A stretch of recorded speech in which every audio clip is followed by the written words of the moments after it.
Hi my tears, இன்றைக்கி டே 2 diet food. இன்றைக்கி full day என்ன டயட் ஃபுட் சாப்பிட்டேன்னு பார்த்துடலாமா? வாங்க. மார்னிங் எழுந்திரிச்சதும் எம்டி ஸ்டொமக்கில் தண்ணி குடிச்சிட்டு எக்ஸசைஸ் வாக்கிங் எல்லாம் முடிச்சாச்சு. அதுக்கப்புறம் இளநீர் தான் குடித்தேன். இப்போ சம்மரில் எல்லா இடத்துலையுமே விற்றுட்டு தான் இருக்காங்க. எனக்கு ரொம்ப பாடி ஹீட் ஆகிடும் டக்குன்னு, அதனால் நான் இளநீர் இன்றைக்கி எடுத்துக்கிட்டேன். அதுக்கப்புறம் மார்னிங் பிரேக்ஃபாஸ்ட்டாக பார்த்திங்கன்னா வரகரிசி பொங்கல், கருப்பு கொண்டக்கடலை சுண்டல், அப்புறம் நிறைய சொரக்காய் போட்டு கூட்டு செஞ்சுருந்தேன். 2 முட்டை இதை வச்சு சாப்பிட்டா. பொங்கல் சூப்பர் டேஸ்ட்டில் இருக்குங்க. பாசிப்பருப்பெல்லாம் போட்டு எப்பயும் பச்சரிசியில் செய்வோம் இல்லையா, அந்த மாதிரி தான் வரகரிசியில் செய்கிறது. ரொம்ப நல்ல டேஸ்ட்டில் தான் இருக்கும். இந்த வீடியோ வேணுன்னா நெக்ஸ்ட் டைம் போடுறேன், எப்படி பொங்கல் வரகரிசி பொங்கல் செய்கிறதுன்னு.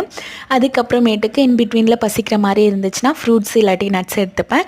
இன்றைக்கி நான் நுங்கு தான் எடுத்துக்கிட்டேன். ஒரு நுங்கு 5 ரூபான்னு சொல்லி வாங்கிட்டு வந்திருந்தாங்க. யாருக்கு தான் பிடிக்காது நுங்கு? சம்மரில் எல்லா இடத்துலையும் இப்போ விற்றுட்ருக்காங்க. எனக்கு என்னோடய ரொம்ப ஃபேவரெட் நுங்கு, அதனால் சாப்பிட்டாச்சு. அதுக்கப்புறம் லஞ்சுக்கு பார்த்திங்கன்னா நிறைய பட்டாணி போட்டு சம்பா கோதுமை ரவையில் கிச்சடி மாதிரி செஞ்சுருந்தேன். அதுக்கு கர்ட் வச்சு அப்புறம் மார்னிங் செஞ்ச சொரக்காய் கூட்டு வச்சு சாப்பிட்டாச்சு. நீங்கள் ரைஸ் தான் எடுத்துக்கணும், நிறைய இந்த மாதிரி எடுத்துக்கணும் நல்லா இல்லை. வீட்டில் என்ன சமைக்கிறோமோ அதை வச்சு சாப்பிட்லாம். அப்புறம் ஈவினிங் ஸ்நாக்ஸ்க்கு கார பொட்டுக்கடலை செஞ்சுருந்தேன். பூண்டெல்லாம் தட்டி போட்டு கருவேப்பெல்லாம் போட்டு. Night dinner 7 o'clock முடிச்சிடுவேன். 2 சப்பாத்தி அப்புறம் பன்னீர் மசாலா வச்சு சாப்பிட்டாச்சு. அவ்வளோதாங்க இன்றைக்கி டயட் ஃபுட். நெக்ஸ்ட் வீடியோ உங்களுக்கு வரணுன்னா நீங்கள் சப்ஸ்கிரைப் பண்ணி வச்சுக்கோங்க, அப்போ தான் வரும். வீடியோ பிடிச்சிருந்தா லைக் பண்ணுங்கள், சப்போர்ட் பண்ணுங்கள். Happy healthy eating. தேங்க்யூ, பாய்.